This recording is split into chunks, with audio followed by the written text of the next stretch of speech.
Network Entertainment. So pag bagong bukas, masarap pa. Pag dito na, nag-iiba na ba yung lasa nito? Depende sa alak. Depende sa alak. Yeah. For this particular one, nag-iiba na lasa nito. It takes months at least para magbago. Para magbago. Para mapansin mo yung change. Yung change. Yeah. Pagka umabot na dito, it's either inumin mo na or bumili ka na ng chicharon.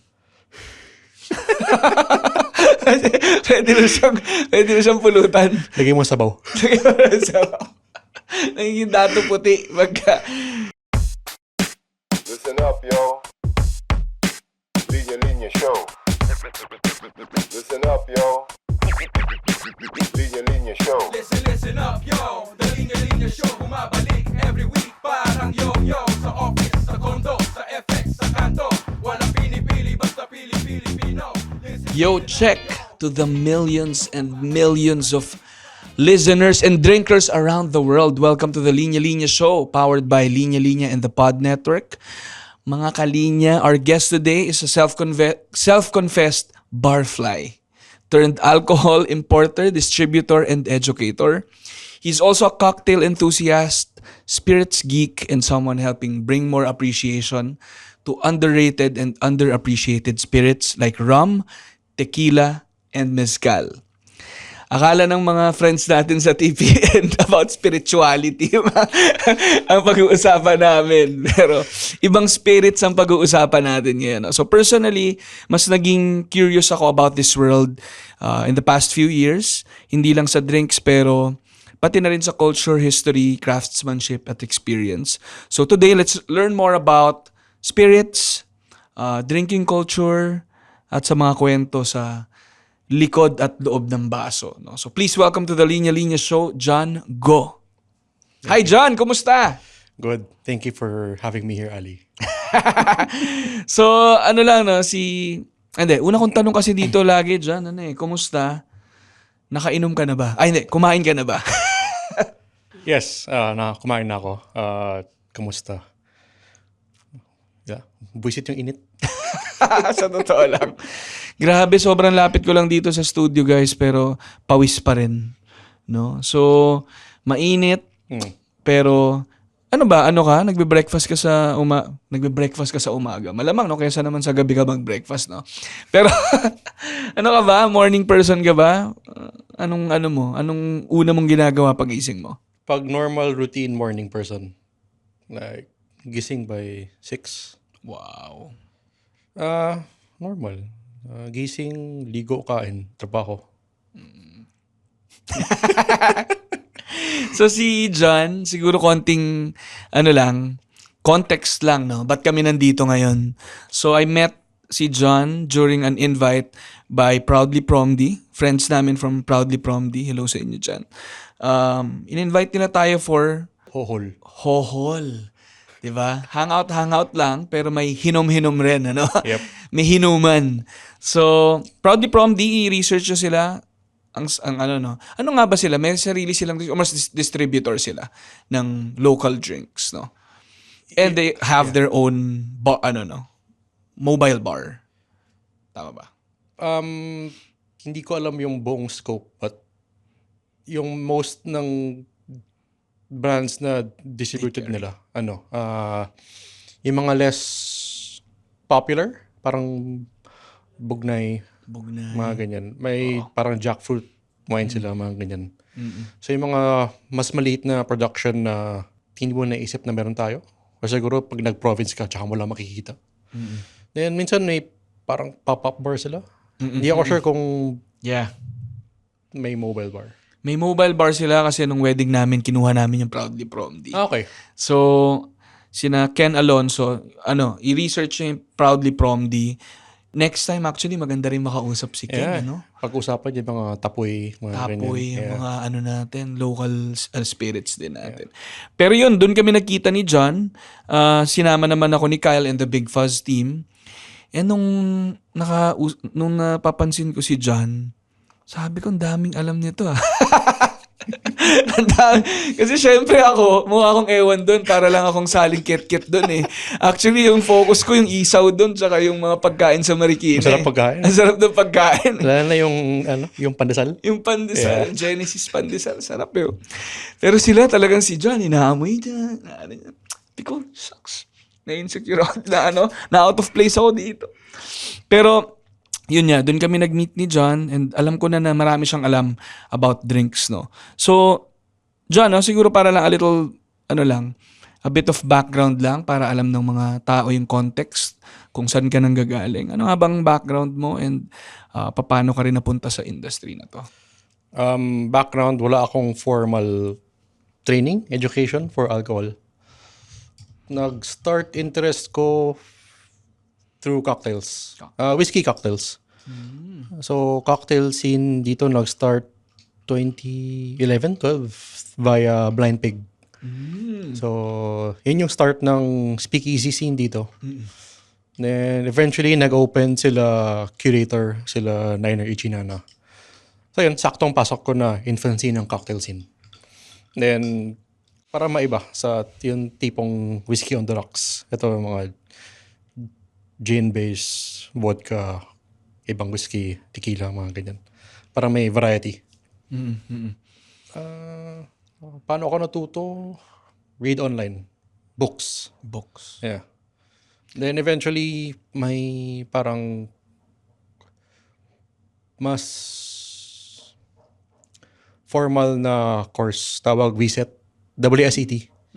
So, pwede ka mag-cover ng wine, spirits, sake. I think yun yung 3 main. Ayun. Then, nag-test ako. Naka-level 2. Wow, may So, ganun pala. Yeah. Ano yun, yung level of tolerance mo sa alcohol? Downward na yun. Downward spiral. Tumatanda na. Pero wow, no? So, doon nag-spark yung interest mo nung pagpasok ng speakeasy bars dito sa Yes, Pilipinas. yeah. Pero prior to that, syempre lahat tayo dumaan sa initiation ng school, ng mga classmates sa inuman. Anong type of drinker ka nun nung high school and college, no? Ano ka ba? Noon pa lang medyo iba na yung taste mo sa drinks or part ka rin ng nagre-Red Horse at nag-gin bulag and all? Red Horse, Sanmig, then mga tito ko. Parang pag mga family gathering. Magka-college ka na. Inom. Ganon. So, typical. Yeah. Pero, what made you interested dito sa speakeasy, sa cocktails? Anong meron dun? Siyempre, ibang-iba eh. No? Parang yung kultura natin for drinking, iinom ka talaga as initiation, as yung mga tito mo, ito, Yeah. binata ka na. Pakisama. Pakikisama, Yeah. social drinking, pantanggal ng problema, magbabasag ka, hindi ka pwedeng conscious. Kapag ayaw ni crush. Ayaw ni crush. Kailangan makrush ka, no? Makalimutan mo si crush, no? Pero, syempre, nung pagtawid ng cocktails, syempre, sophisticated na, iba na. Syempre, alam din natin, mas mahal siya, ganyan. Pero anong may specific moment ba? Meron bang specific drink that made you parang wow, grabe to. Parang may something to. I think nag-click is through Scotch. Parang may nabasa akong article or basta online post mga more than a decade ago. Parang sinabi Johnny Walker Blue Label is overrated. Kasi mga 10 years ago, di ba, parang hindi pa sikat single malt. Puro Johnny Jack. And since mga tito ko, mahilig sa Blue Label. So, parang para sa amin, medyo holy grail siya. And then may magsasabi na overrated. May mga mas mura na mas okay. Okay. Like, tikim-tikim. Okay. Mas type ko sila. Iba sila. Ayun na. Rabbit hole na. Wow. Tsaka grabe naman yung Blue Label. Sumikat yan dati kasi, sabi nila, si Erap daw, pag nagpapamiting siya, yung Blue Label. Okay. sabi. So, yung mga cabinet meetings or Okay. Blue Label lang sila. Okay. Paborito rin daw. So, mga politikong grabe rin dyan sa Blue Label, I think. Pero, alam din natin siyang mahal. Yes. No, mahal Yeah. at masarap daw. Yes. So, parang pag makatikim ka doon, parang, Yeah. shucks, iba na. So, pero yun na, nung nalaman mo na may mga mas murang alternative, mas masarap pa, doon na. So, nag-explore ka na yun. Okay. And then, parang nag-geek out ka na talaga, no? Parang nag-aral ka na. So, aral nga ba yun? Yung sinabi mong, parang nag-sign up ka? Yung WeSet, sabi mo? Yes. Magpapadala ng parang manual. So, basic information, mga ganyan. And then, online test. Kasi kinuha ko yung course COVID. So, online lang. Then, yung higher niya, yung level 3, may blind tasting part.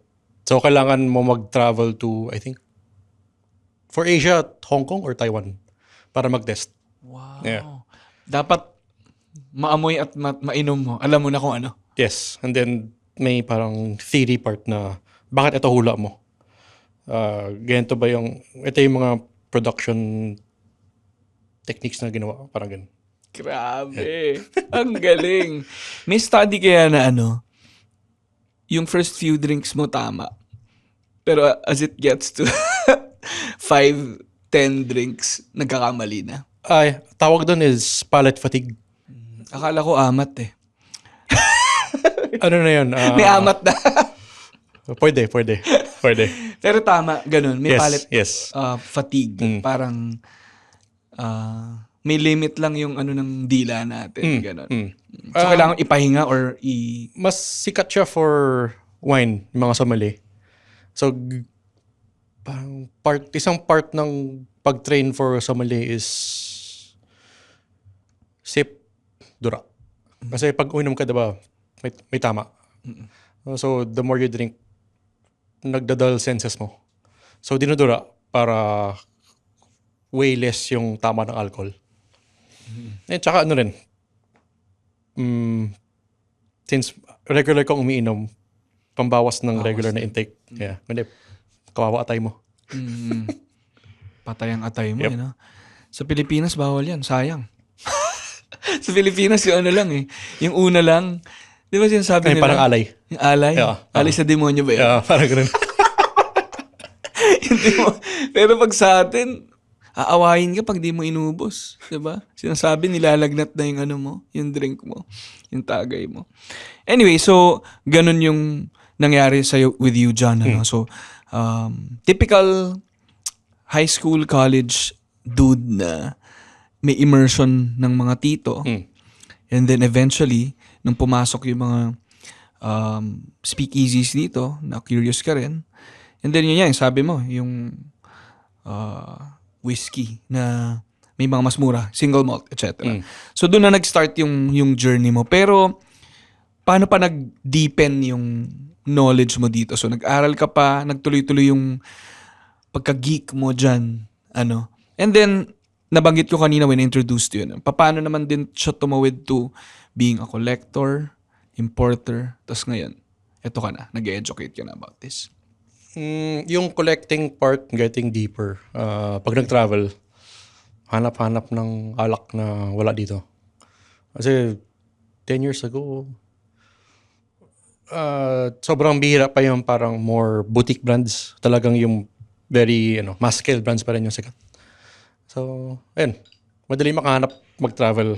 Like, Taiwan is maganda yung Scotch market. Very advanced for compared to the rest of Asia. Ayun, sa punta, bili-bili, tikim-tikim. Punta sa mga bar. Kung may hindi ako alam, tanong. So, talagang curious. Wow. And you usually do this alone? Yeah, prefer ko mag-travel mag-isa. Iba rin kasi kapag may kasama ka, kailangan sumabay din dun sa Yes. sa trip mo or you have to na compromise dahil na iba na yung level ng ng appreciation mo sa kanila and knowledge. So, ina-imagine ko nga na mag-isa ka, mukha kang parang traveler na may mission Ops, bago tayo magtuloy, alam nyo ba, magkaiba ang scalp ng mga lalaki at babae? Men's scalp are more prone to oil, sweat, at syempre, dandruff. At aminin natin, when you're conscious about your scalp, it affects your confidence and performance.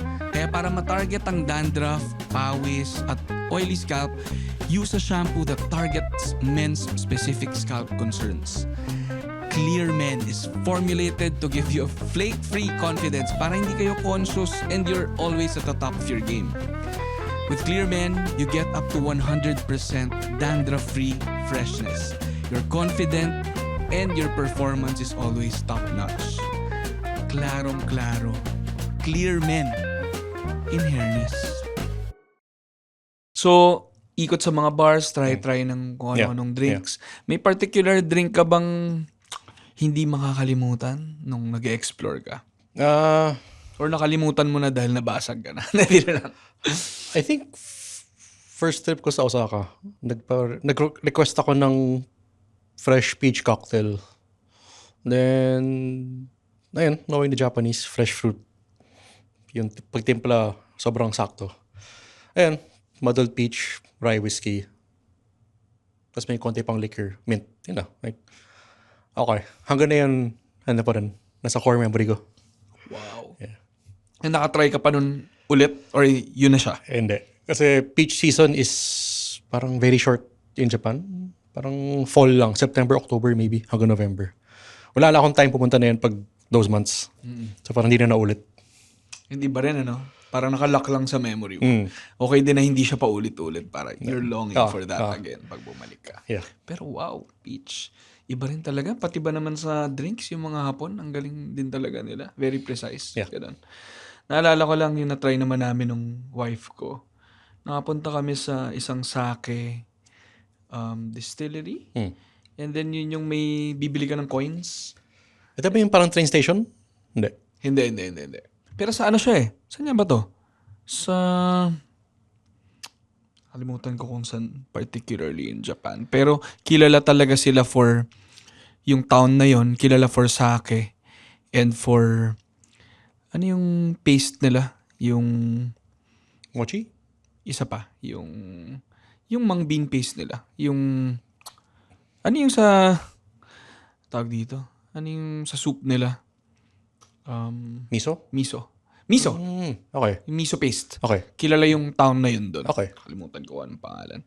Pero, kilala rin sila for sake. Okay. And then, bibili ka ng coins. And then they have, Dispenser? dispensers. Then, pipili ka.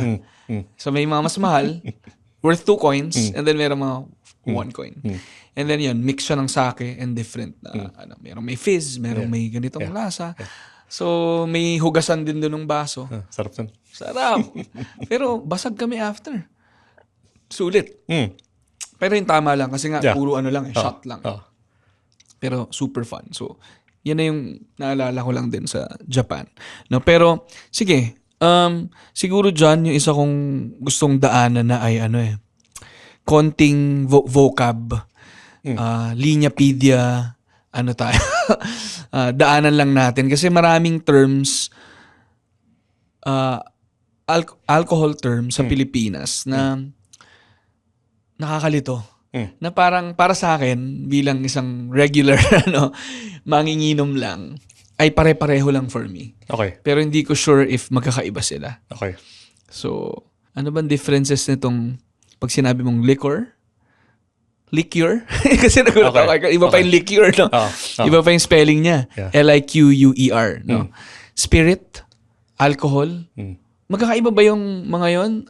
Synonyms lang ba sila? Ano yung difference sa mga yon? Alcohol is general term Umbrella. for lahat ng may alcohol. I mean, kahit yung panglinis ng kamay alcohol. Liqueur, yung Liqueur, is pareho sa spirit na distilled beverage.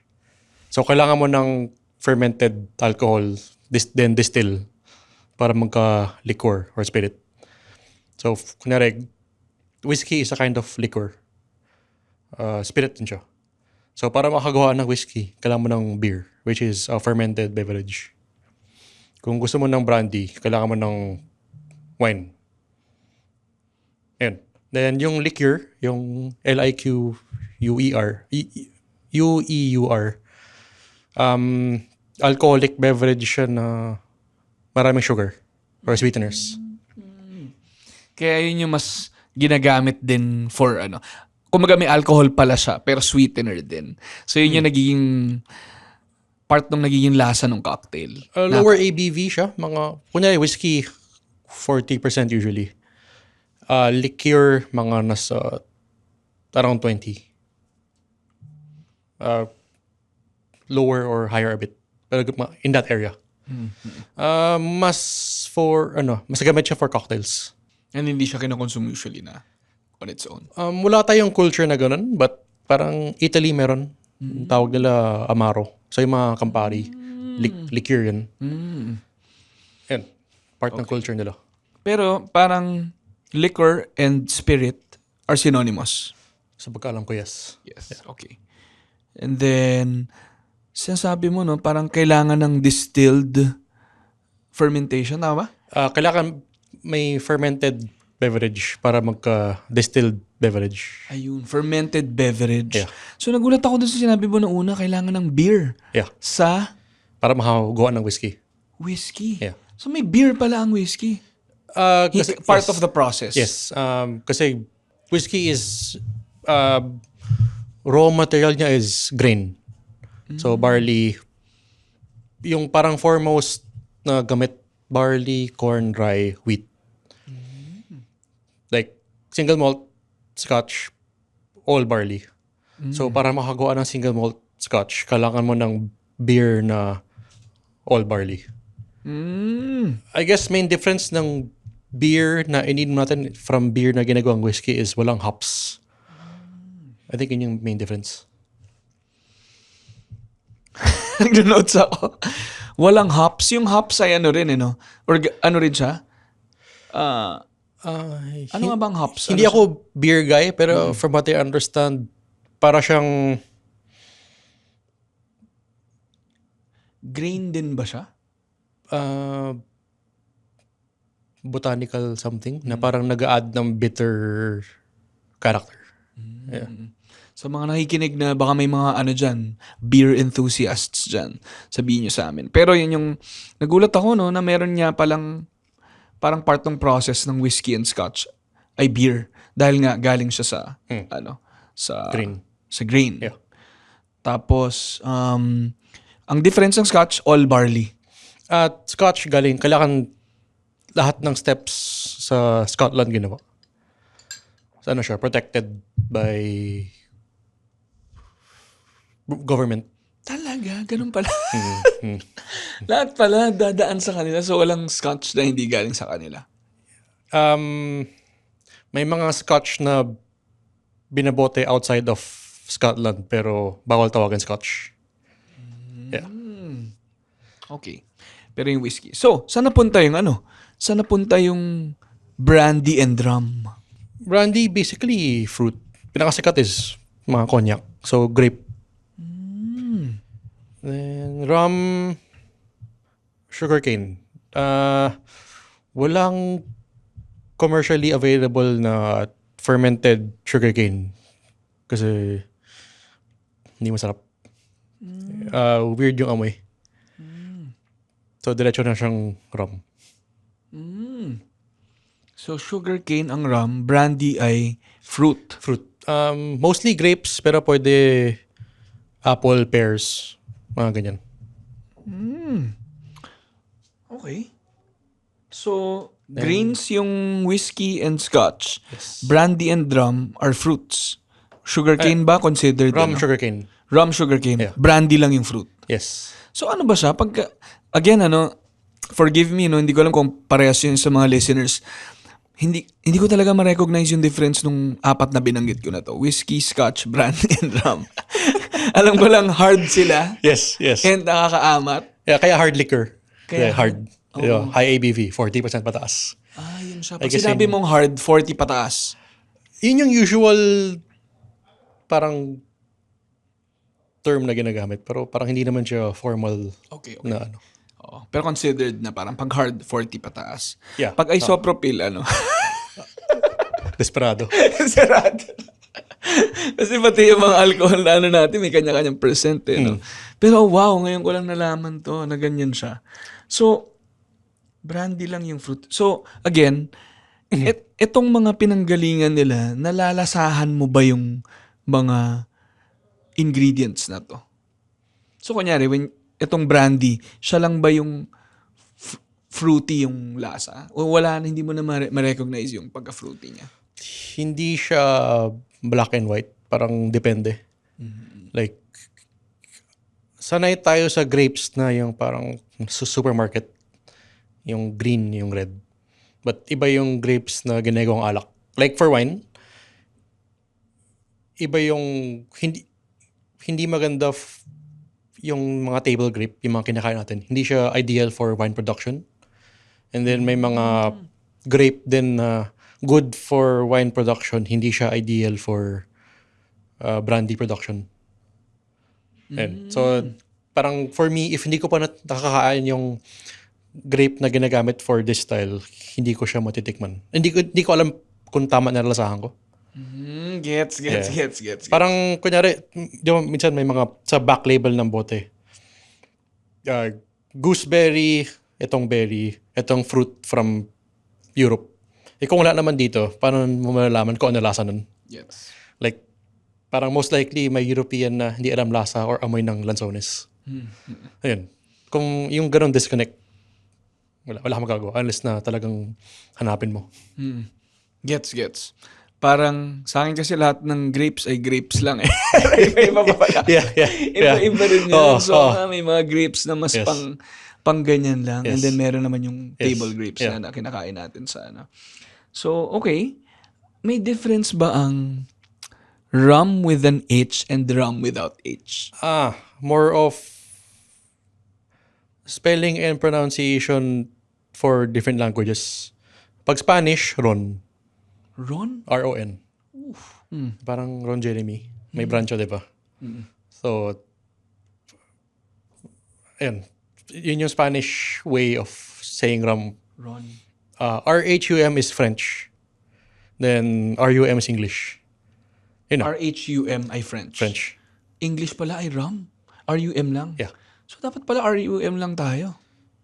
Ay, Pero, di ba, ano ba? Tanduay ba yung tinatanong mo? Kasi yun yung parang pinakasikat na oo nga, R-H-U-M. no? R-H-U-M ang tandoy, no? Hindi ko alam kung bakit nila ginawa yun. Baka Kapampangan. May H.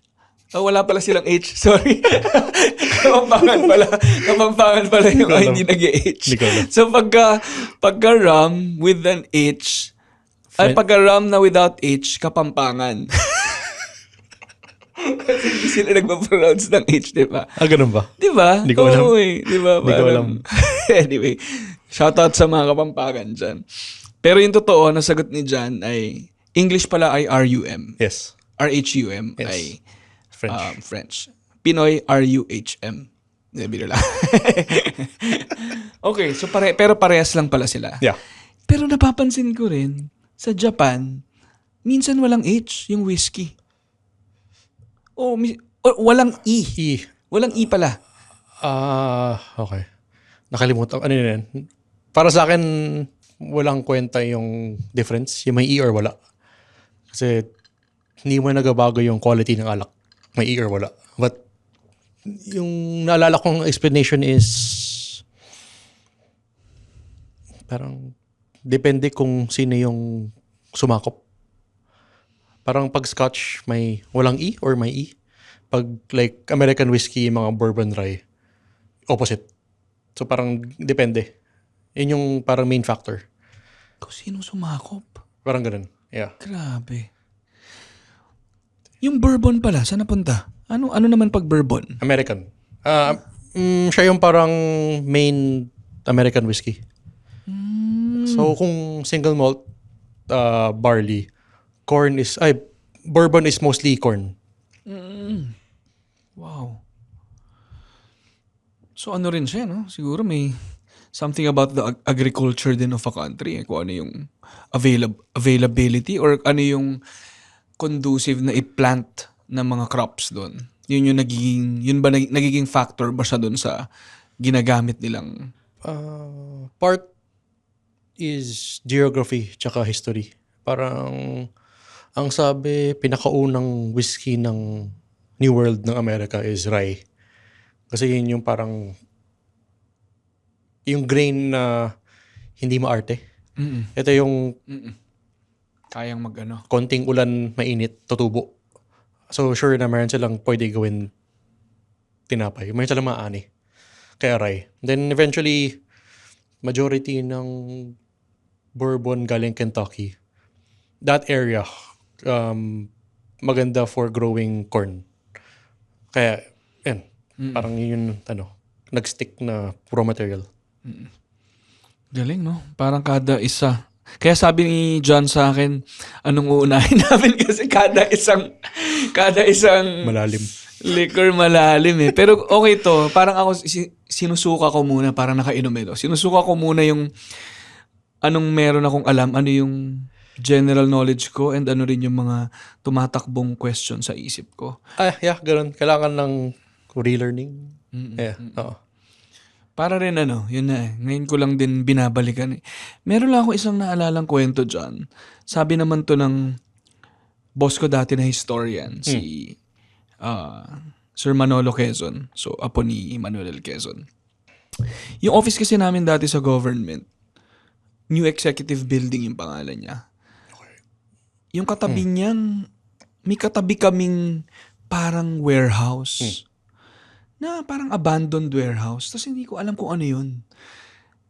Kasi nagbabasketball kami minsan sa court dun, may half court dun. Tapos sabi ko, ano ba yun? So, apparently, kaya pala San Miguel Street yung Malacanang. May San Miguel Brewery pala dun. And Okay. yung San Miguel Brewery na to, nung war daw, parang inatake lahat ng mga establishments natin sa Pilipinas. Yeah. Ng government offices. Pero tinira ng mga Hapon yung brewery. Kasi alam nila na nagpaproduce ng alak. Oo. Oo. So nabuhay yung yung Yeah. brewery. Do you know about that? Alam ko, Tarlac ganun din. Like sila, Luisita, kwento nila. Parang, hindi daw pinasabog kasi alam nila gumagawa ng alak. Multi-use, pwede panlinis, pwede pang good time. Totoo. Ang galing, no? So parang sa panahon ng war, ang magsusurvive kung nasa ng alcohol. Kahit ano yung parang condition ng mundo, kailangan ng alak. Totoo, no? Totoo, no? I mean, kahit na maganda economy, inom. Pangat economy, inom. Walang takas, no? Wala. Parang lang, di ba? Iinom ka kapag may problema ka. Iinom ka pag wala kang problema. Pag masaya ka, inom ka. Masaya ka, inom ka. Kailan ka ba hindi iinom? Oo. Pag masakit na yung likod mo. Tsaka masakit na yung bulsa mo. Yung bulsa, nahahanapan ng paraan, no? Hiram ka lang muna sa sari-sari store, makakainom ka na eh. So kung gusto talaga may paraan. Pero sige, balik tayo ng konti. Kasi sinabi rin sa akin ni Kyle na for you daw, underrated yung rum. Yeah. Paano mo nasabing underrated ang rum? Idea natin of rum is yung mga sikat na brand. Parang, kunyari, white rum. Nakatatak sa isip natin, Bacardi or Tanduay. So yun. So parang pag nakakita yung consumer ng white rum, iisipin nila gano'n lahat. Which is mostly true kasi sobrang laki distribution ng Bacardi, Tanduay. But may mga outlier. Parang to. Nako, So, may baon pala si Ito, white rum from Haiti. Wow. So, White rum from Haiti. tawag dyan is Claran. So, Claran means clear Clear. in Haitian. Haitian. So, Haitian is parang mix ng French tsaka Caribbean language, parang ganun. I think Creole tawag eh. So, yun. Amuyin mo.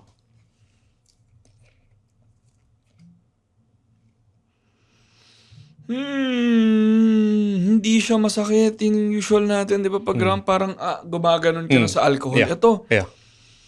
wow. Ang bango niya eh. Para siyang Floral na floral na parang matamis din yung amoy. malaming citrus. Oo, Yeah. no? Yeah. Floral siya pero hindi sobra. Parang namimix siya with... Parang parang matamis yun na amoy ko eh. May pagka-honey. Oo, may Parang pagka-honey. Mm. Ang bango. Ganun din ba yung lasa niya? Hindi rin siya yung mapapapikit ka sa ano. Pag first time makatikin yan, maraming natapangan.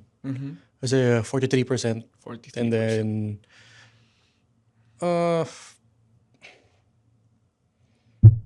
sanay tayo sa mas smooth na alak, which is yung mas sikat, mas widely distributed.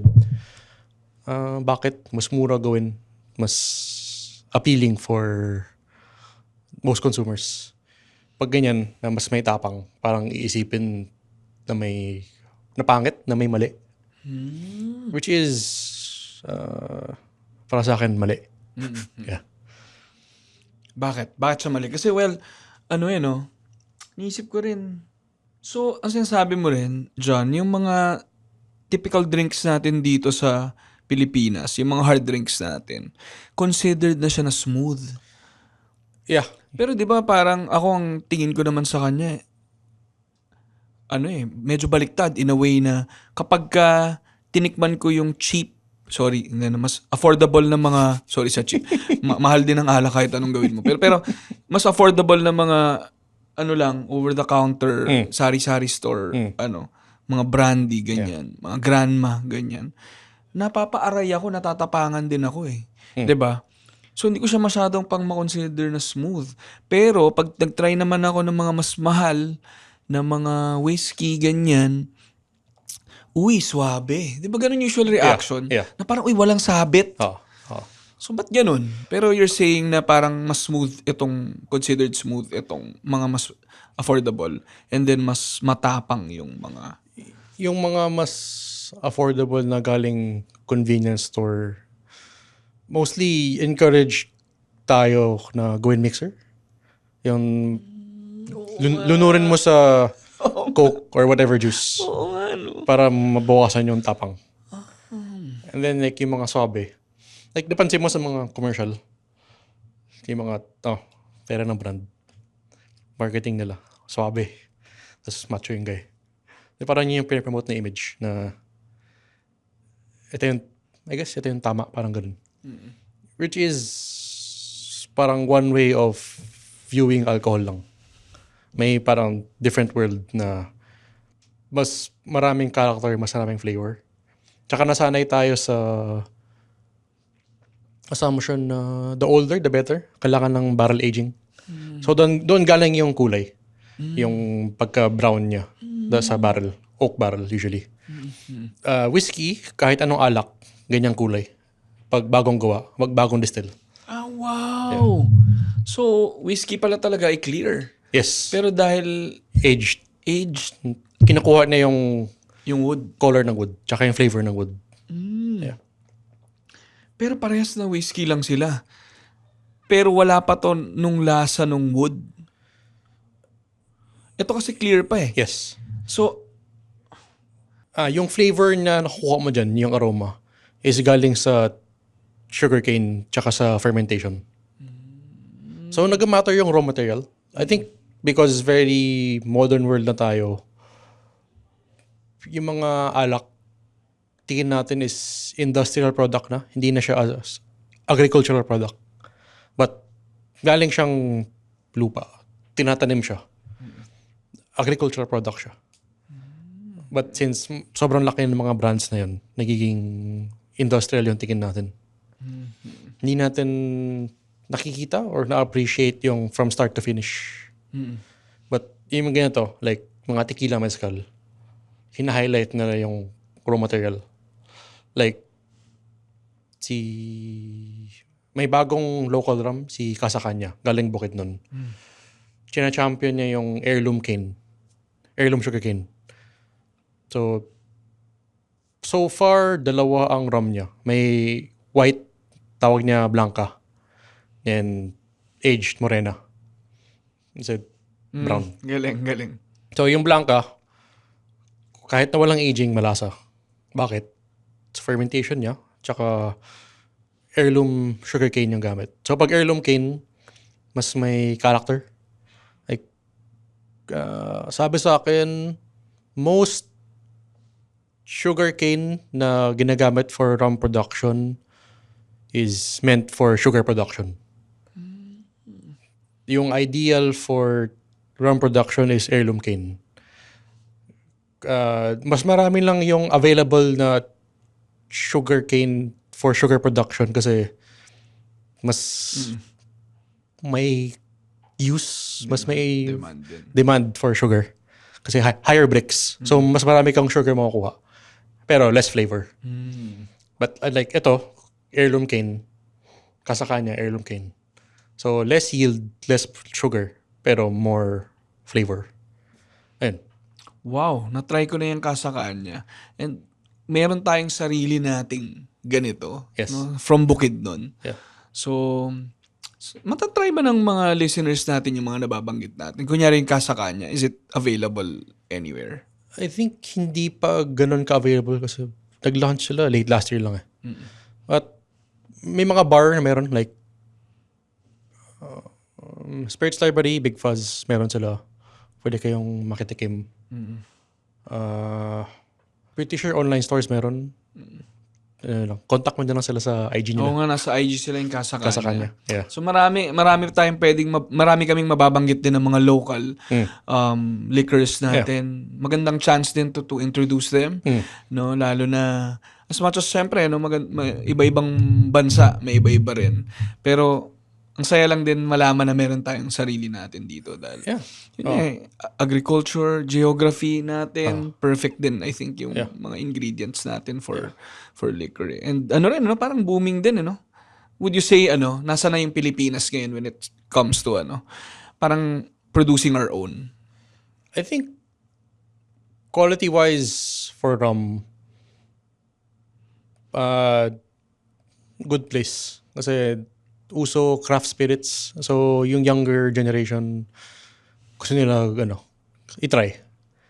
Which is nice kasi parang naghahanap tayo ng local product na bago na pwede tayo maging proud. So, yan. Like, Luisita, bagong product din. Luisita, Bonifacio, Kasakanya. Parang lahat sila lumabas after COVID. So, wala pang 5 years? Yeah. Bata pa. Yeah, bata pa. At least na, napanganak Yeah. na. Yeah. And nagsistart na. Yeah. No? So, parang dito na sila. Why not? Tama. Tikim, support. Tikim, Kaysa support. antay mong sumikat abroad bago mo Bago papansinin. pa. Oo nga, ano ba yan? Very Pinoy naman yan. Pero, with everything, no? Pero, nabanggit mo kasi dyan na yung appreciation din natin of alcohol, definitely natural naman na hindi mo na masyadong iintindihin or hindi mo naiintindihan yung process na dinaanan ng isang drink, no? You just drink it, no? Available, inumin mo lang, ganyan. Yeah. Pero can you walk us through yung basic process of alcoholic drinks or liquors? Ano yung Okay. dinadaanan niyang process? Meron ba silang common na na formula? Tapos nag-iiba lang yung ingredients nila? Yeah, may common formula. So, let's say, gagawa ka rum. Whiskey, para mas familiar. So, pili ka ng grain. Kung gusto mo gumawa ng single malt, barley. Lahat barley. Then, ferment. So, ferment is yeast. Kakainin niya yung sugar. Then, parang ilalabas niya is alcohol, mga esters, congeners. Ito yung mga flavor sa alak. Then, CO2. Kaya bumubula. So, kahit beer, hindi aged, may flavor. Dahil sa mga esters, congeners yan. And then, after fermenting, distill. So distilling essentially, hihiwalay mo yung tubig from alak. Kasi boiling point ng alcohol is lower than water. So pag parang nagpakulo. So let's say may beer to. Ito yung apoy. Pag pinakulo mo, magiging vapor yung alcohol. And then may tagasalo, yung condenser, para maging liquid. Ganyan. And then may iwan dito is sa still yung parang slop, yung non-alcoholic na tira-tira ng fermented na grain. Ayun. So raw material, ferment, distill. Aging, optional, pero for whiskey kailangan. Dun sa distill, alin yung gagamitin? Yung nag-vaporize o yung nasa baba? Yung nag-vaporize na naging gantong kulay, yung spirit. Ito, anong gagawin dito? Wala na. Usually, parang ginagawang animal feed or fertilizer. Kasi may mga acids na good for the soil or pwede raw parang pampataba ng hayop. Like, pinapakain sa mga cow, mga ganyan. May mga natitira ba dong alcohol na malalasing yung cow? Kung meron, like, sobrang minimal na. Parang mga 0.01%. Pero nakakainom pala talaga sila ng konti. Oo. Siguro, kailangan mo buntok para malasing sila. Pero siguro no, kung nagkamali, may mga lasing na cow no? Pero, okay, yun na yung process, Yung, pwedeng ulit? 1, 2, 3? Ano ulit? Raw material, fermentation, distillation, aging. And then minsan aging, kung kailangan. Pero parang pinaka-underrated yung fermentation. Like, ito. Walang aging, pero may lasa. Saan galing yung lasa? Fermentation. Yun nga, yung sinabi mo kanina, naghihiwa. Pag finerment, nilalagyan ng yeast, tas term mo ba pinapatay yung sugar? Kinakain niya. Kinakain niya yung sugar, lumalabas yung Parang tae na yung alcohol. Tae na yung alcohol, CO2, yung mga esters. esters, ganun. Yeah. Wow, tas yun yung... So, tumitigil yung fermentation kapag tumaas na yung ABV. So, parang pinapatay siya ng sarili ng tae. Yeah. Diba? Ang galing. Buhay buhay, no? Yeah. And then, like, hindi lang paggawa ng alak yung use ng fermentation. Like, kape. Lahat ng coffee fermented. Yung mga nakikita mo sa label na honey washed, bourbon washed, types of fermentation siya. Para makagawa tinapay, kailangan fermentation. Wala lang alak tinapay kasi binibake mo. So, pinapatay ng apoy yung alak. Yung yeast. Nawawala. Nag-evaporate. But, kailangan mo ng fermentation para magka-tinapay. May tsaa, kailangan mo ng fermentation para magawa. I think soy sauce kailangan ng fermentation. So, very important. Oh, grabe, no? Yeah. And I think nga yung yung miso paste, fin-ferment din ba yun? Yes. Kaya may mga jars, no? Yung jars ay for fermentation. Yes. So, yung mga old days na Yeah. Yung malaking wood na barrel. Oo. Pang-ferment siya. Yes. So, yan ang underrated na part ng process. Nakakalimutan. Lahat tayo na spoil sa whiskey, cognac na puro age. Na dinadaan doon. Yeah, doon nagaling lasa. Which is, tama naman, pero hindi siya yung the whole story. The whole picture. Pero yung aging, sadya ba siya sa history natin? Sinadya ba siyang i-age? Or was it a product of storage? Na gusto mong patagaling nandyan siya? Yung age of sale, yung mga 1500s to 1800s, yung ine-explore ng Europe yung papuntang Amerika. Wala pang glass na lalagyan, wala pang stainless steel na lalagyan. So, pinaka-common container is wood. So, maglalagay ng wine, dati mabagal yung mga barko. Puro hangin yung, diba? Yung nagpapaandar. So, ilan weeks, ilan months para umabot sa destination. So, magkataka sila. Bakit? Nag-iba lasa. Naging mas masarap or nag-iba kulay. Ayan. So, parang napansin nila na may effect yung storing in wood. And then, For Scotch, ang nakakatawa, may politician, ayaw niya alak, para para kalimutan daw ng tao yung Scotch. Gumawa siya ng rule. 3 years, kailangan mag-barrel age para mabenta, maging legal. Nag-backfire plan niya. Kasi after 3 years, sumarap. So, siya ng patron saint. Dahil sa katangahan niya. Patron saint. Tapos, siya pa yung sa kanya pa nag-originate. Ito na yun, nasa sa rule ng Scotch na kailangan 3 years minimal aging. Yan na. Ang galing, ang galing. So, sure nga ako may accident somewhere. Oo. Na hindi sinasadyang ganyan. Yeah. Tuloy, yun nga. So, sinasabi mo nga, sanay tayo sa aging. Sa Pinas, laging binibida yun. Ilang years siyang aged. So, syempre, nagkaka-premium naman talaga kapag tumatagal. Pero, John, di ba parang may mga bottles din na nasa bottle na. Tapos, ang tanda na rin nila. Pagka mga hard ba, itong mga whiskey, habang tumatagal ba, sumasarap din sila? Or namamatay or nawawala yung lasa? Hindi siya parang wine na tumatanda. Like, hindi lahat ng wine na the longer mo store, sumasarap. Di ba yun yung saying?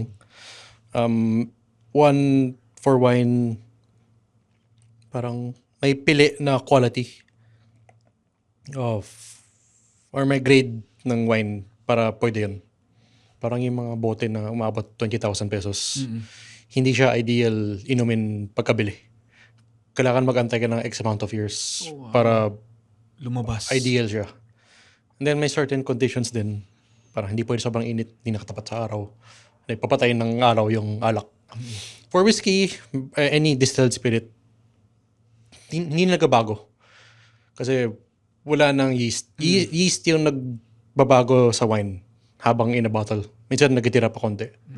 But since hindi kaya ng yeast mabuhay sa high ABV, walang yeast. And then, mag-iiba ba siya? Depends kung gaano kapuno. Oxygen, pwede magbago ng flavor ng alak.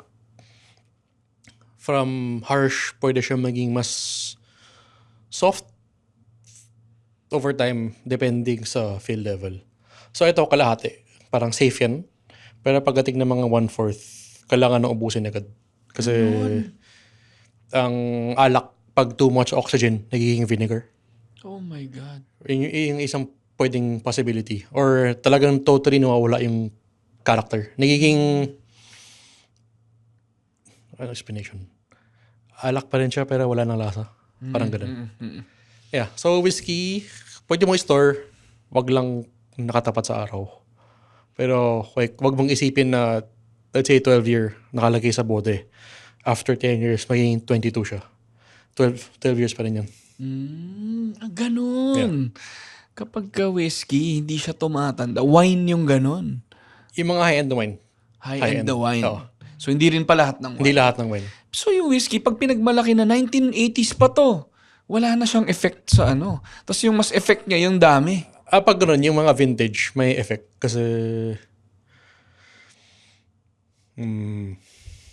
masyadong, ano to? Sige, i-calibrate na pang ano lang, layman's. Ang turo sa akin is, kahit na sinasabi ng brand na, we started 1800s, wala nagbago sa production since then. May nagbago. Pag nag-iba yung yeast, nag-iba yung klasa. Pag iba na yung type of barley na ginamit, nag-iba lasa.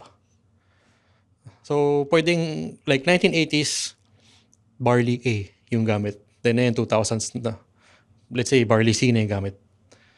And, hindi naman lahat ng Totoo. grain pareho lasa eh. Like, may red rice tayo, may black rice. Paano kung ganun yung ginamit nila? Ayun. So, isa yun sa factors. Pero ngayon ko lang natutuhan na depende pa sa dami. Feel level. Yung oxygen, Yeah. na-affect niya yung Yes. So pag bagong bukas, masarap pa. Pag dito na, nag-iiba na ba yung lasa nito? Depende sa alak. Depende sa alak. Yeah. For this particular one, nag-iiba na lasa nito. it takes months at least para magbago. Para magbago. Para mapansin mo yung change. Yung change. Yeah. Pagka umabot na dito, it's either inumin mo na or bumili ka na ng chicharon. pwede na siyang pulutan. Lagay mo sabaw. Nagiging dato puti pagka Hindi naman ganun kaasim. hindi ganun kaasim. Yeah. Oo. Pero ano lang, Yeah. ina-exage lang na para Yeah. nagiging Oo. vinegar na Yes. siya. Okay. I think mas pang wine yun. Pag spirit, talagang ano lang, tumatamlay. Stale? Medyo naging Oo, stale? oo. Ganun? Yeah. Okay. Ngayon, sige, isa pa sa may matindi yung, kumbaga pag pinasok mo talaga siya sa Filipino culture context, nag-iiba yung, parang meron na talaga tayong, pag sinabi mo yung particular alcohol na to, nalalasahan mo na. Tapos, hindi na mawala sa isip mo yung alcohol na yun. Tequila ba yun? Wala pa ako sinasabi. Wala pa ako sinasabi. lahat tayo dumaan sa tequila trauma. Nakaka-relate ako dyan. Bakit kasi ganun? Nakakainis parang, May halong lasang suka mo pa. ganun nalalasahan mo na yung kinain mo kanina. Oo. Kasi, ang sarap-sarap ng inuman nyo. Oo. Bigla na lang may dadating na tray na puno ng tequila na may mga lemon, may lime, kalamansi, meron ng asukal dyan, may asin. Para bang naaamoy ko palang nasusuka na ako Bakit ganun? Saan ba nanggaling bakit naging ganyan yung tequila culture natin? Bakit naging ganyan yung tingin ng mga Pilipino sa tequila? Sa tingin ko, parang siyang result ng developing market. Parang coffee. Nag-start as instant, yung mga 3-in-1. And then nagkaroon yung, parang, ito yung explanation sa akin regarding pagpasok ng third wave coffee. Yung mga 3-in-1, and then sila Starbucks, sila Seattle's Best. Parang sila second wave. Then third wave yung craft coffee. Yung mga pour-over, single origin. So for tequila, parang ganun na sa club scene nagsimula yung mga mixto. Yung mga, doon tayo nasanay, mixto. Yung tequila na lower end. So 51% Mixto is a brand? is a equivalent siya ng like, di ba Scotch may blended, may single malt. May So parang klase. equivalent siya ng blended in a way na para ma-consider ang tequila as mixto, minimum is 51% agave sugar yung ginamit for fermentation. And then 49% is ibang sugar. So para siyang hindi puro. Kasi agave takes 6 to 8, 5 to 7 years para mag-mature. So yung halaman na yun malaki. Tawag dito is century plant. Kaya century plant kasi mag-aantay ka ng ganun katagal para mag-bloom. Eh pag nag-bloom, yun na, mamamatay na yung after a while. So, yung plant, so since 6 to 8 years para mag-fully mature, pag hinarvest mo yun, patay na yun. So, ganun katagal. So, parang easier para mas maka-mass produce is i-dilute mo. Haluan mo ng ibang sugar para magawang mixto tequila. Which is, kung saan tayo Sanay. sanay. So, hindi na siya puro. Mix na siya ng kung And ano-ano then para may mas mga- ma-mass produce. May mga flavor din siya. Added sugar, mga ganyan. Tapos, pang takip pa lalo ng flavors niya, yung marketing, yung kagat kalamansi, kagat lime, tapos may salt, chat. Pang ano siya, pang alter ng panlasa natin. Para mas maging palatable, ganun. Yeah. Yeah. Parang yung mga low quality alcohol, halo mo ng pomelo, mga ganyan. Ganun din. Yes. So, pinapagastos pa nila tayo, no? Para sa marap. Kailangan pa lang, pag bumili ka ng, Oo. o bili ka pa ng Coke, o kaya bili ka ng Tang, bili ka ng Kasi ito rin, kailangan mo pa yes. bumili ng, ang mahal ng lemon at saka ng lime para kagatin mo. Oh. So, pero part pala talaga siya. And then may marketing siya syempre. Para, Marketing gimmick niya. But pag like, for tequila, pag nag-Mexico ka, hindi ko rin inom nila. Hindi ganun. Hindi on ice, hindi mga shot na ganyan. Talagang, normal, sip. May random akong trivia na narinig before. Hindi ko alam if it's true. Pero yung Corona, di ba sa Mexico din? Corona. Nilalagyan, di ba ng lime or ng bottle, lemon? Oo. yung taas ng bote, yung bunga nga. Oo. Ang sabi sa akin, kaya daw nilalagyan yun, hindi for flavor per se, pero pantaboy ng langaw. Yun narinig ko. Totoo. Yeah. So para hindi siya langawin, Oo. nilalagyan ng lime. Yeah. Buti hindi katol yung nilagay nila, no?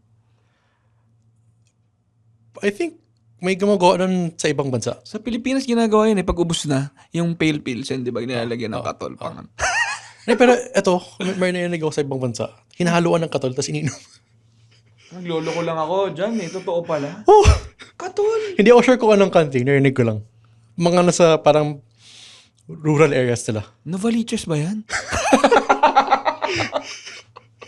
Ginagawa sa amin yan. Kung ibang bansa ano, Novaliches para sa'yo, Oh, third world country daw ang Novaliches. Sabi, nakita ko sa post kanina.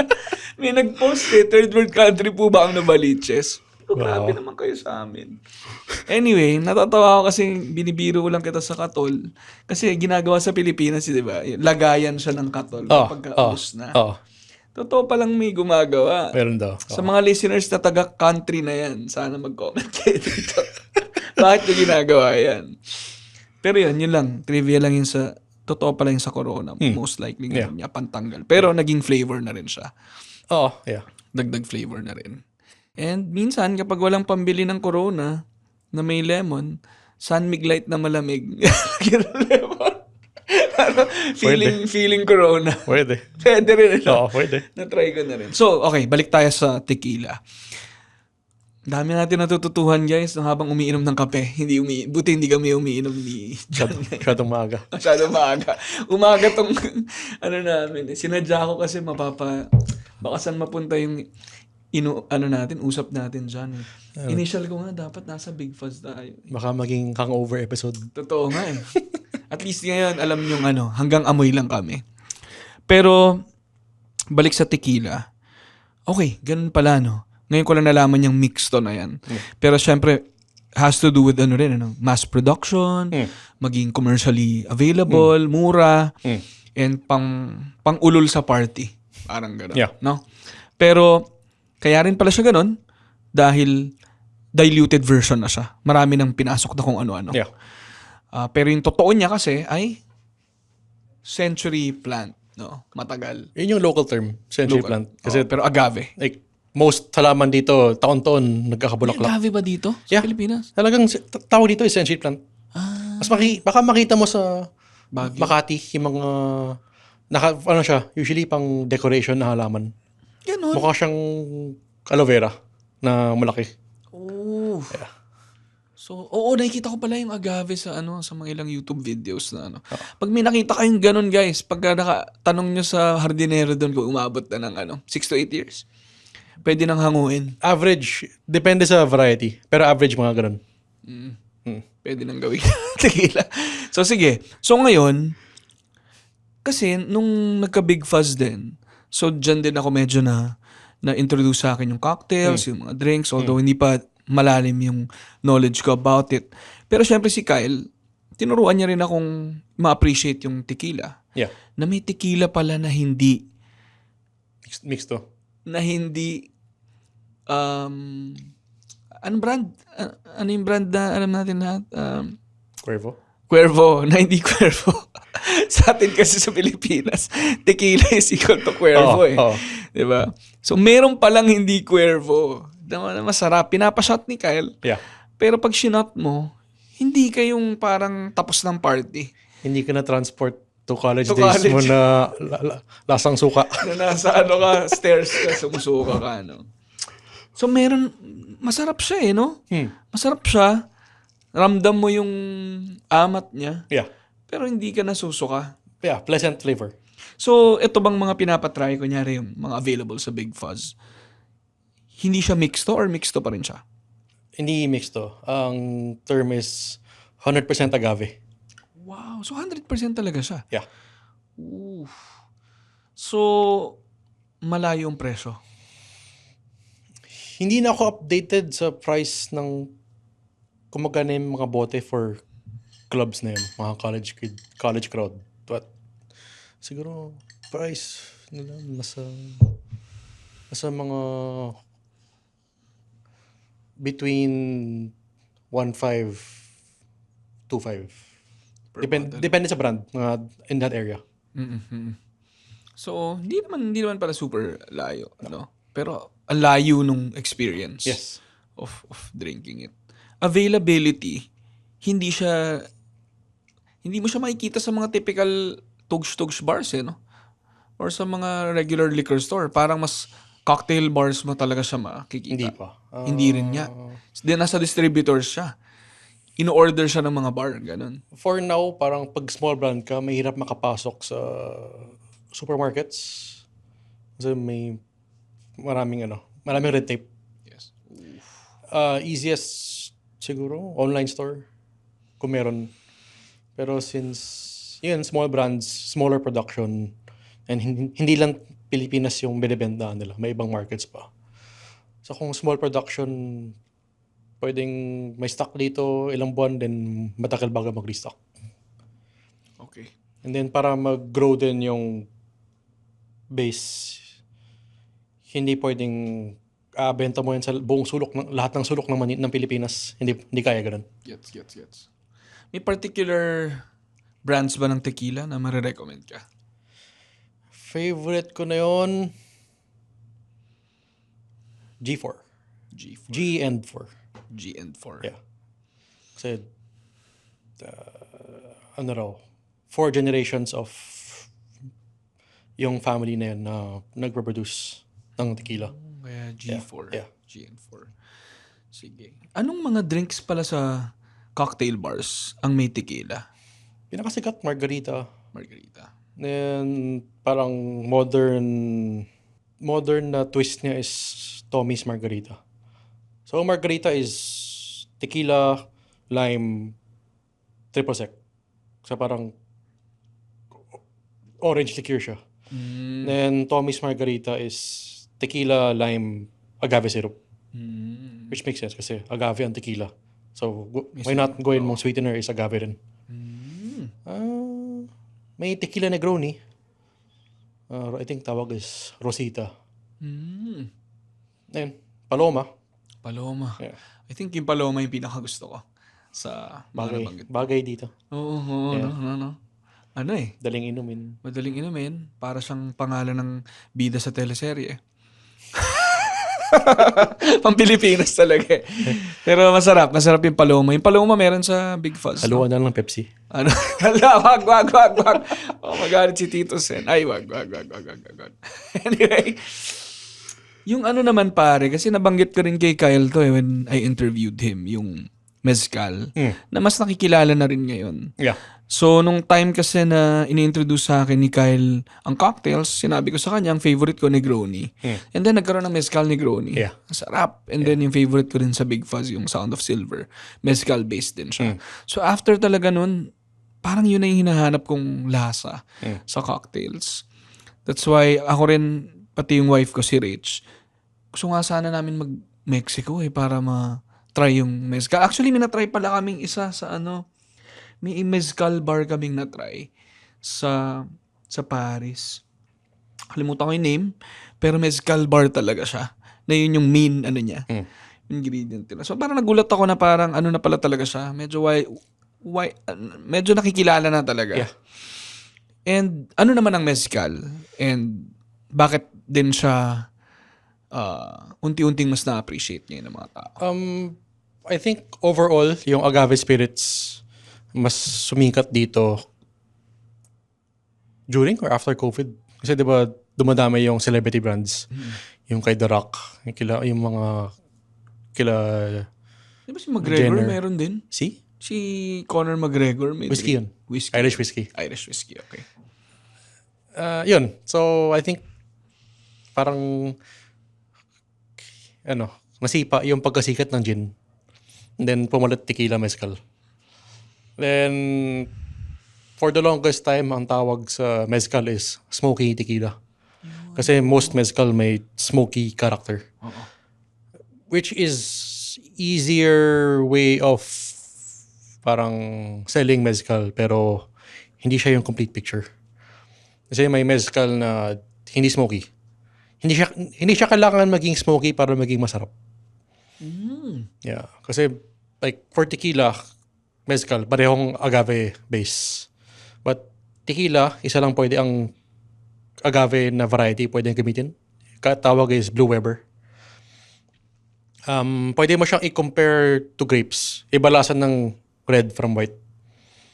Then, pag nag-expound ka pa sa wine, hindi lahat ng red wine pare-pareho. Iba grape nila, iba lasa. So, ganun yung pwedeng apply for agave. For mezcal naman, maraming klaseng agave pwedeng gamitin. So, ibang agave, ibang flavor. Then, pinakasikat lang is yung smoky. Kasi yung ginagamit na variety to make that mezcal. To produce that mezcal is parang pinaka-affordable. Which is, pag niluto mo, ginawang mezcal, mas kinukuha niya yung lasa ng smoke. How you get the smoke is, tawag is conical oven. So, parang stone pit siya na maglalagay ka ng bato. Usually volcanic rocks, wood, then sinde. Then nilagay mo agave. Tatakpan mo. So, para siyang underground roast.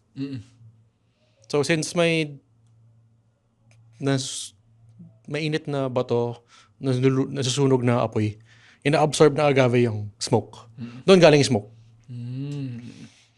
So, I guess, in terms of food, pwede mo i-compare yung itong agave na to, which is called espadin. Kasi yung dahon niya mukhang espada. So, espadin yung pinaka-affordable, pinaka-common na mezcals. Mali. Pinaka-common na variety of agave for mezcal. Since, mas konti yung flavor na binibigay nitong espadin, so mas nakukuha may smoke. But may mga wild agave na more flavor, kahit na the same way of cooking niya, mas konting smoke malalasahan mo. So I guess, compare mo sa sauce, tapos meat. Pag manok yung meat mo, mas lasama yung sauce. Pag kambing or lamb, mas hindi mo lasa yung sauce. I guess, yun yung parang easier comparison. Wow. Dami rin layers ng mezcal, no? Yeah, sobra. Pero yung nakita akong YouTube video na paano siya ginagawa. Interesting talaga. Yung pagbaon. Meron pa yung umiikot yung donkey.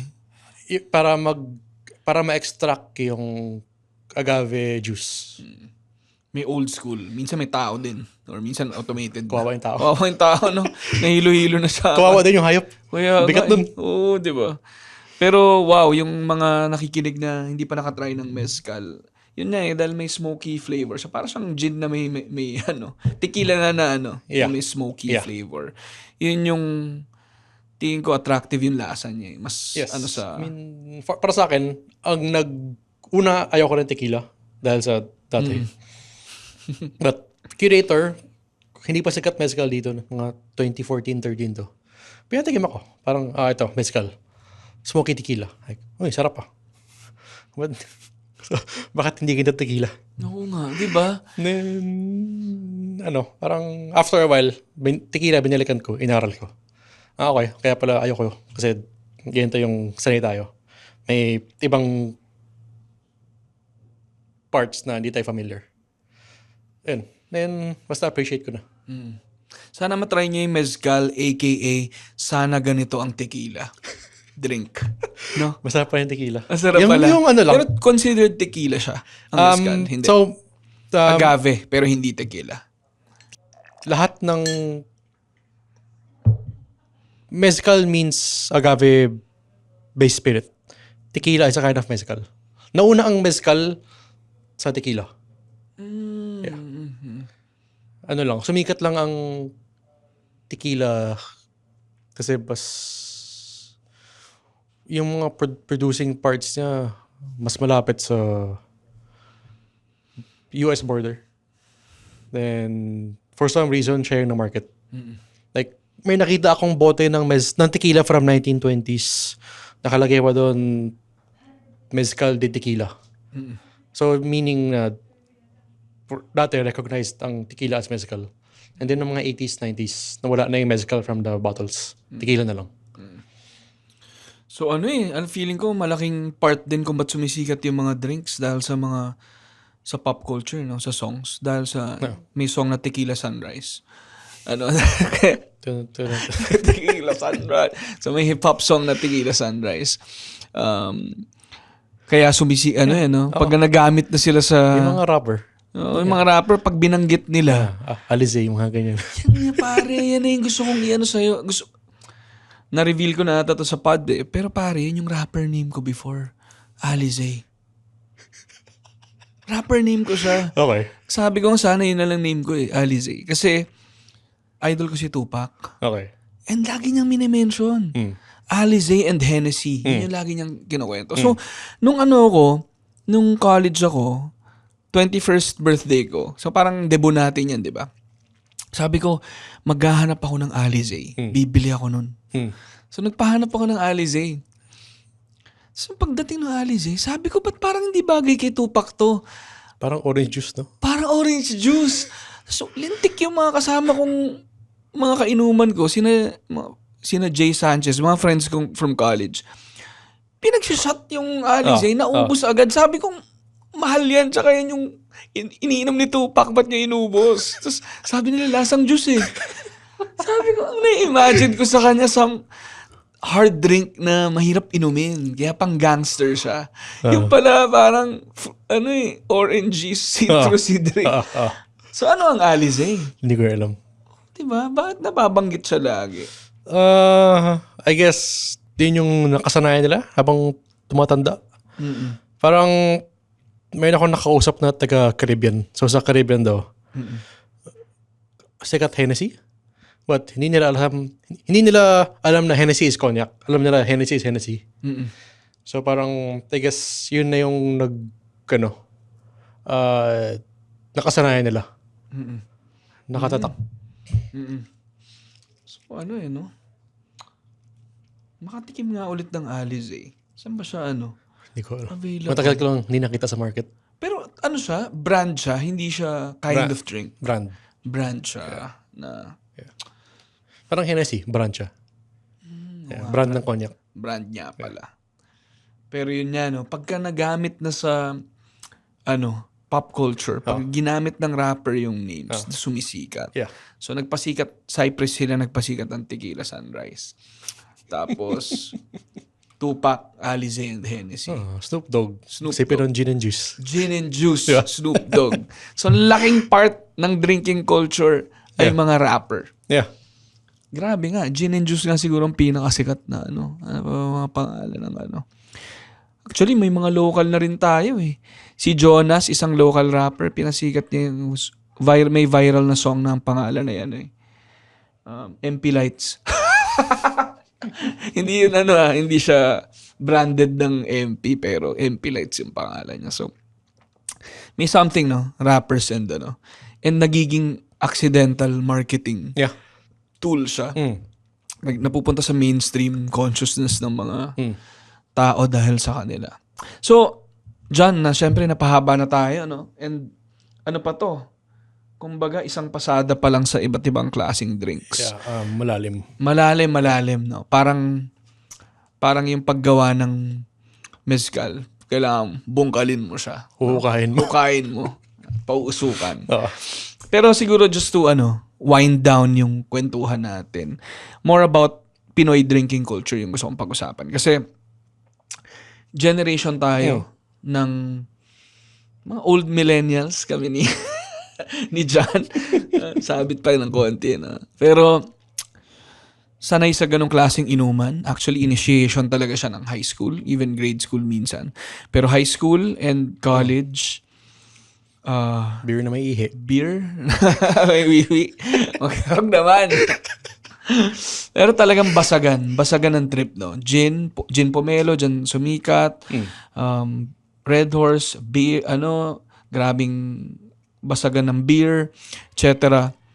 Pero, anong observations mo sa generation ngayon when it comes to drinking? Kasi, ang pansin ko, hindi na siya ganun ka prevalent, yung pagbabasag ng inuman. Yung, hindi na siya part ng initiation ng mga bata. It's more, ang napapansin ko mas kape, matcha, samgyup, hot pot, okay na sila doon Yeah. as social Oh. gathering. Oh. Hindi pagka pumunta ka sa isang social gathering, reunion nyo, ganyan, etc. Hindi na siya kailangang may alak. So, what does it say about this generation? Nag-shift ba sila to other forms of drinking? Katulad ngayon na sabi mo nga, nag-boom ng speakeasies. Nung panahon natin, wala. Wala. Hindi siya part ng parang grabe pag ladies drink pa ang tawag. 'Di ba? Pagka May juice. may juice, parang ay hina, parang ganun. Kailangan barako. Babae ka ba? Oo, ganun. Ganyan. So very machismo pa and all. So yan? Saan ang galing yan? Ba't kaya ganyan? And yun, general take mo lang on the evolution of Pinoy drinking culture din. I think part of it is mahal. Lahat mahal na. So, kung iinom ka, ayaw mag-drive. So, Grab. Then, magkano isang cocktail? 500? 550? Wala pang SC yan. And, eventually, alak. Pwede related sa health diseases, mahal magkasakit. Yeah, so lahat mahal na yun. Imbis na magkasakit ka mamaya, ano ka na lang na yun, coffee, exercise. And then, may nagsabi sa akin, wala pa naman narinig na nabubuntis dahil sa kape. Nakarami kasi ako ng coffee. Yan tuloy na may action na nangyari. No? Magulang, hindi magrereklamo. Punta ako Starbucks, punta ako cafe. Wala nagrereklamo. Oo nga, no? So, upside. Oo, saan ka na naman galing? Nag-coffee shop ka na naman siguro, no? Hindi mo marinig yun. Walang ganun. Pero pag nag-inom ka na naman, basag ka na naman. Oo. Wala kang hangover. In fact, gising na gising ka. Mga barkada mo, BI sa'yo. Di ba? Grabe. Pinagmatcha ka na naman ang kaibigan mo. So, may ganun. Ang daming layers na, no? Yeah. So, kasama nga rin yung even yung mga aksidente pag nagmamaneho ka. Maraming nakamotor. Mahirap uminom, nakamotor. Mahal na yung mga bagay, mahal magkasakit. Yeah.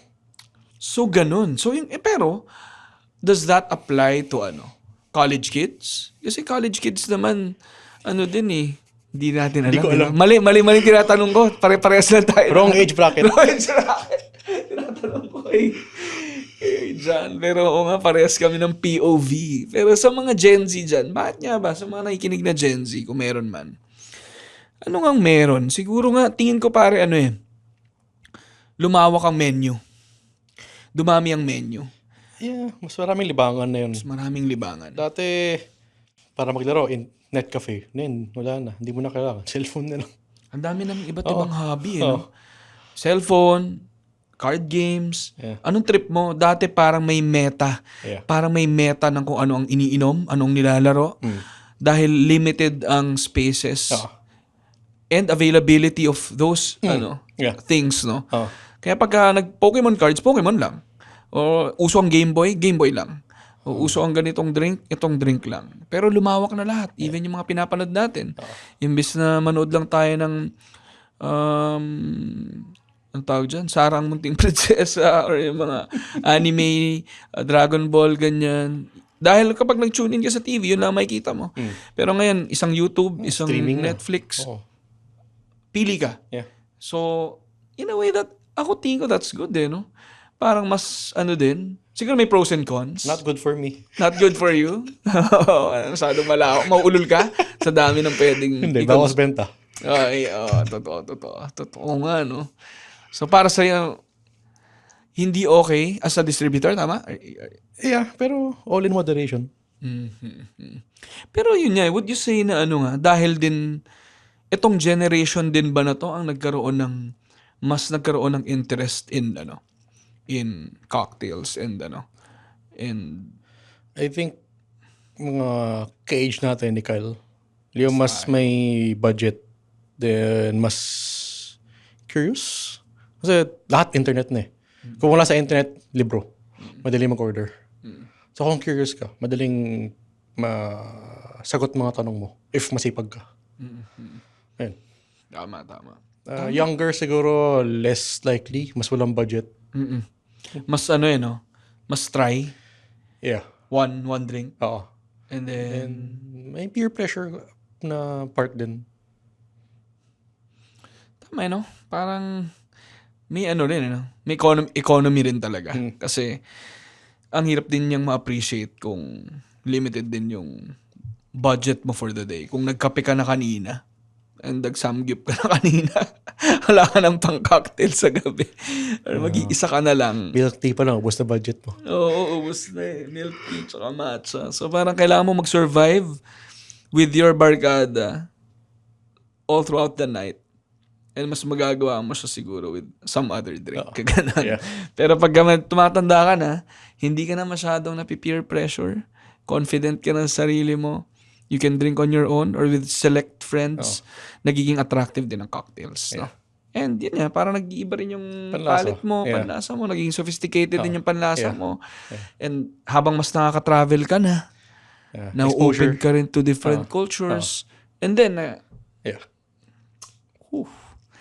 dapat talaga umiinom tayo, pare.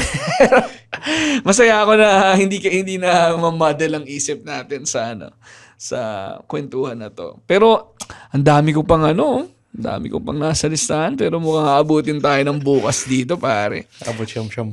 Oo pero siguro ikaw, meron ka pa bang gustong i-share dyan na ba? Alam ko na rin yung sagot dito, pero gusto ko pa rin sagutin mo, how to best enjoy drinking. Know what you like. Nothing wrong with what you like naman. Pero know what you like. Kasi ginagamit mo yung pera mo. Pinaghirapan mo yan.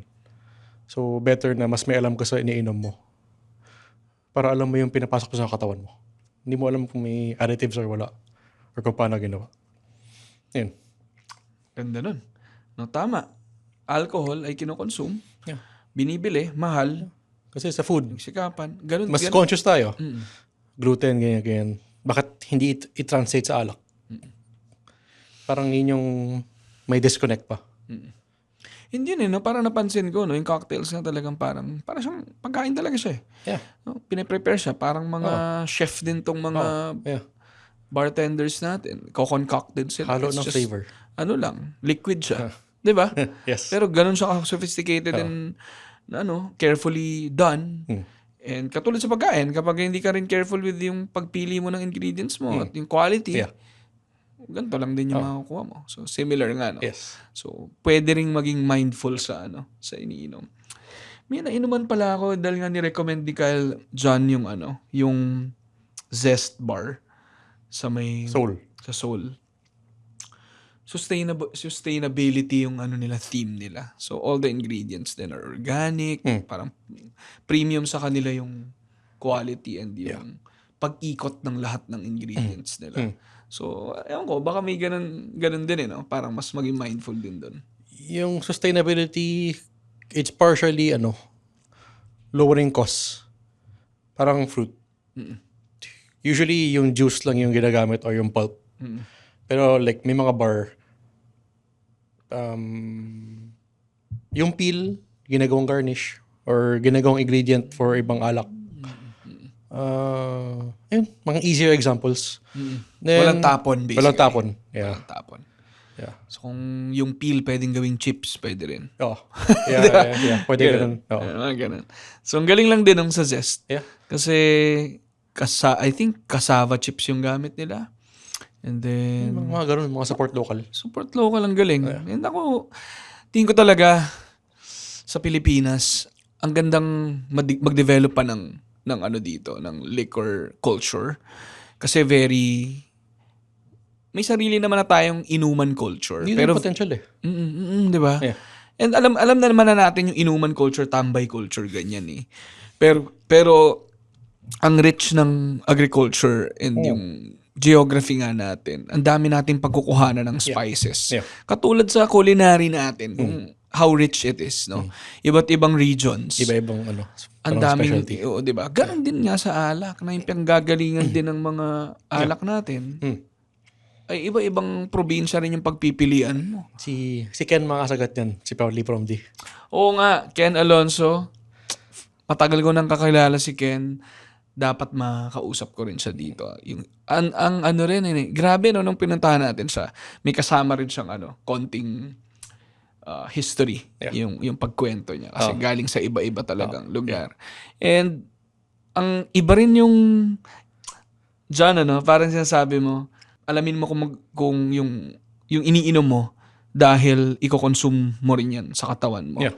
Oh. Pero ang ganda ring malaman yung history nung iniinom mo eh. Oh, yeah.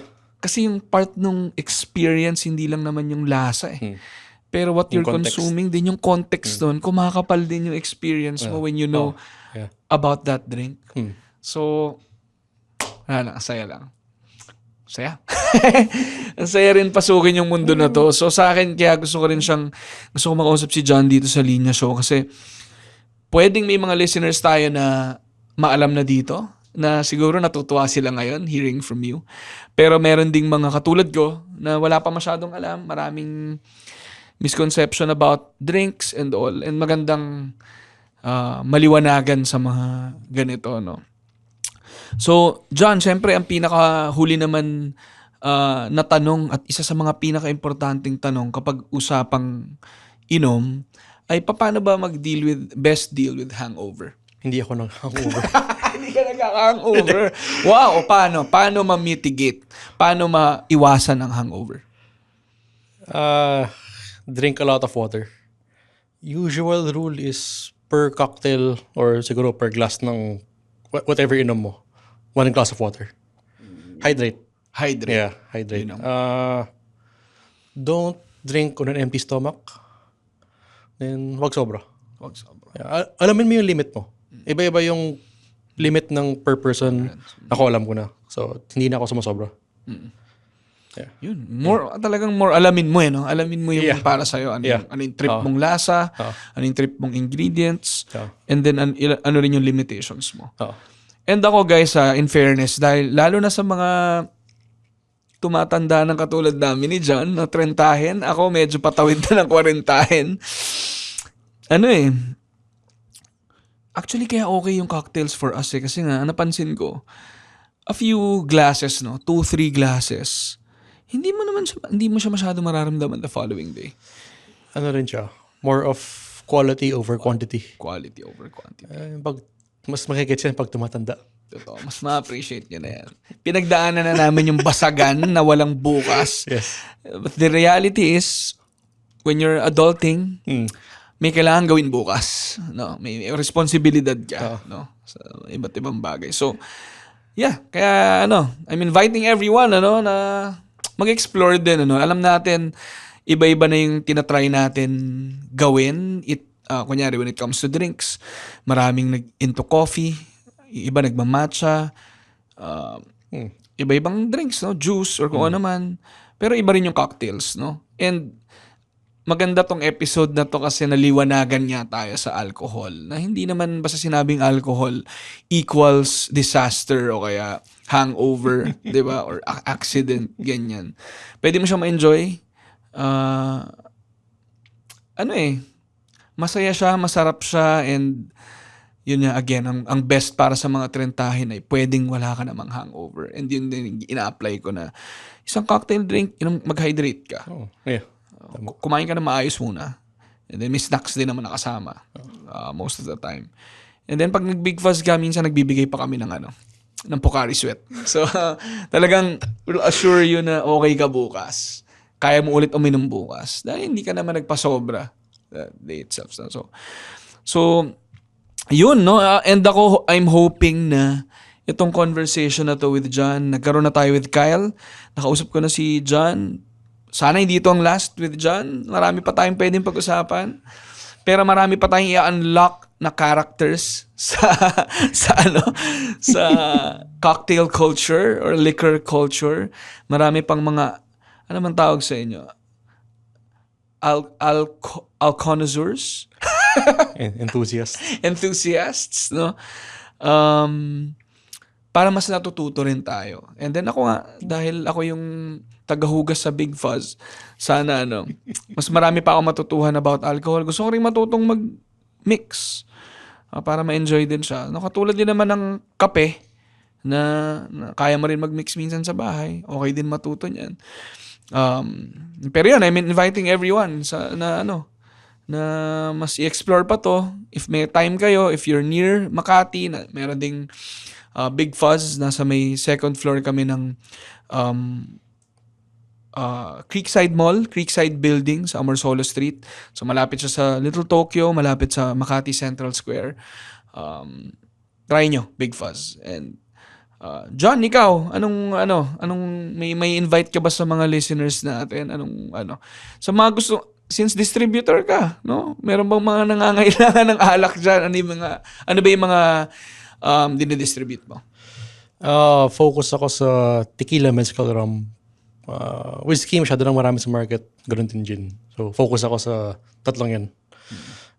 Products ko, mostly available single malt PH. Single malt Yeah. PH. Yun na Nandun. Most of them. Bar, may kinalaman ako Somewhere Quiet, BGC. So, check niyo yan. Yeah.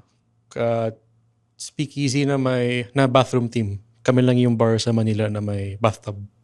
Wow. Na pwedeng gamitin. Picture. Walang wala siyang drainage. Walang drink. So, hindi ka pwede maligo. Hindi pwede maligo. Sayang. O, doon ba nilalagay yung mga alak? Hindi naman. Hindi pa. Hindi pa. Hindi pa. Pero bathroom themed. Wow. Yes. And again ako guys, ang daming cocktail bars, speakeasies na ang interesting sa Pilipinas. Marami rin. Manila. Ay, Makati, QC, meron na. Green Hills area, nagkakaroon na rin. So, it's a growing community. Ang saya mag-bar hop. Ang saya mag-term barfly, no? Ang saya ring mag-explore kung saan-saan. And sana nga sa iba pang parts ng Philippines, mas mag-grow pa. And mangyayari lang yan if we also support the community na mag-try. Masaya siyang gawin again kahit as individuals, as couples, as barkada. Kahit solo. Kahit solo, masaya siyang gawin. Alagaan ka ng team, very hospitable, magandang service.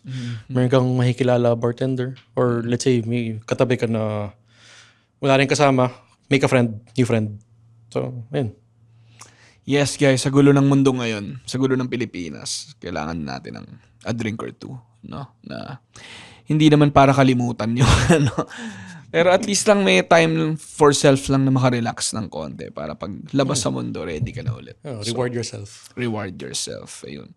So, John, maraming salamat for being here and Thank you. sharing your knowledge sa liquors. Ang dami kong natutuhan. Itong basics lang nung kaibahan ng whiskey. Whiskey at scotch, pinag-combine ko, naging whiskey. ng whiskey, ng scotch, ng brandy, ng rum, bourbon, rye, etc. Kahit yung basics lang nun, malaking bagay na for me. Yeah. And then, opening na siya to learn more about it. And Gotta interesting. start somewhere. Gotta start somewhere. So, parang pa lang yan. Parang patikim na shot pa lang. Pero kung gusto pa nating babaran yan, a few more glasses para mas matutuan yan. So yun, gusto ko lang din pala magpasalamat. Sa TPN pala, nandito kami sa The Pod Network Studio. Happy 3 years. So cheers para sa TPN for their 3rd year. Yung mga nabanggit namin mga brands, baka naman we can feature you dito sa The Linya Linya Show. So may mga marketing, part ng marketing team ng mga nabanggit namin alcohol. Baka naman, message nyo kami. Gusto ko rin magpasalamat sa Cleanworks na tumutulong na maging malinis at maayos ang Big Fuzz. Sila rin, Cleanworks PH, no? So, siya yung cleaning service partner din ng Linya Linya at naglilinis din sa amin sa condo. So, kung may mga kailangan kayong cleaning services, Cleanworks PH. So, yun. Sana makita-kita tayo sa mga bars sa Manila or kung saan man, no?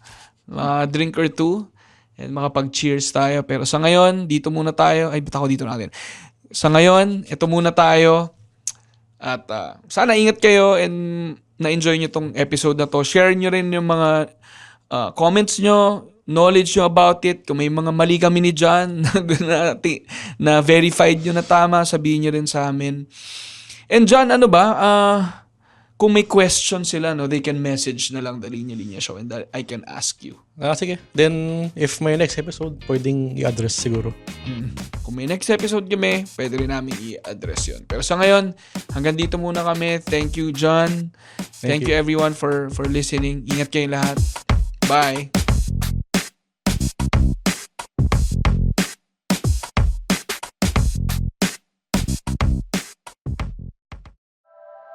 The opinions of podcast creators, hosts, and guests are not necessarily reflective of the official stance of the Pod Network Entertainment, its hosts, or other network programs. The content created by the people behind the podcast is personal and not meant to harm any religion, ethnicity, group, organization, company, or individual.